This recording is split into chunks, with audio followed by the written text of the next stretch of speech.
కూటమి ప్రభుత్వం మాట తప్పింది, మోసం చేసింది. మేము అధికారంలోకి వస్తే ఛార్జీలు పెంచము, తగ్గిస్తామని మాట చెప్పారు. కానీ 17 నెలల కాలంలోనే 15,485 కోట్ల రూపాయలు సర్దుబాటు ఛార్జీల పేరుతో భారం వేశారు.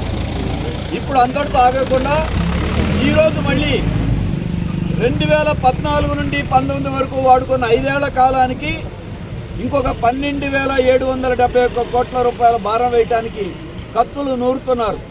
ఇక్కడ రెగ్యులేటరీ కమిషన్ రబ్బర్ స్టాంప్ లాగా ఆమోద ముద్ర వేయడానికి తూతూ మంత్రంగా ఈ విచారణ చేస్తూ ఉన్నారు.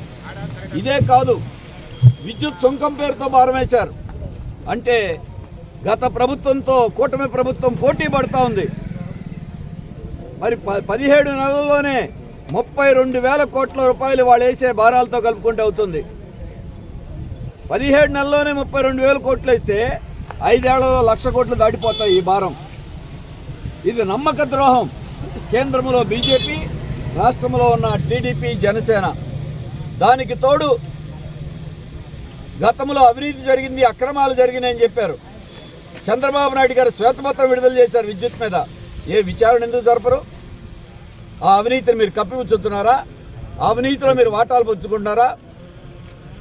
అందుకే బడా కార్పొరేట్ కంపెనీలైన అదానీ, రాష్ట్రంలో షిరిడీ సాయి ఎలక్ట్రికల్స్ లాంటి కార్పొరేట్లకు దాసోహమని సామాన్యుని నెత్తిన భారాలేసి ప్రజల జేబులు ఖాళీ చేస్తూ ఉన్నారు.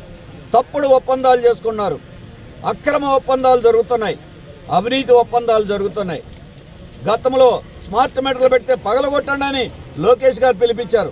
పగలగొట్టమని వాళ్ళు ఎందుకు మీటర్లు పెడుతున్నారు? మంత్రి గారేమో ప్రజలకు ఇష్టం లేకపోతే మీటర్లు పెట్టమంటున్నారు. దొంగ చోటుగా బెదిరించి మీటర్లు కొనసాగిస్తున్నారు. మీటర్ల విషయంలో మాట తప్పింది, ఛార్జీల విషయంలో మాట తప్పింది. అందుకే ఈ కూటమి ప్రభుత్వం యొక్క విధానాలు పూర్తిగా విఫలమైపోయినాయి. 17 నెలల్లోనే కరెంటు విషయంలో, విద్యుత్లో వాళ్ళ నిజస్వరూపం బట్టబయలైపోయింది. అందుకే సిపిఎం తరఫున 12,770 కోట్ల రూపాయలు ప్రతిపాదనలు రద్దు చేయండి, గతంలో వేసిన కూడా వెనక్కి ఇవ్వండి, స్మార్ట్ మీటర్లు ఆపండి. లేకపోతే రాష్ట్ర వ్యాప్తంగా మరో దశ విద్యుత్ ఉద్యమాన్ని ముందుకు తీసుకొస్తాం.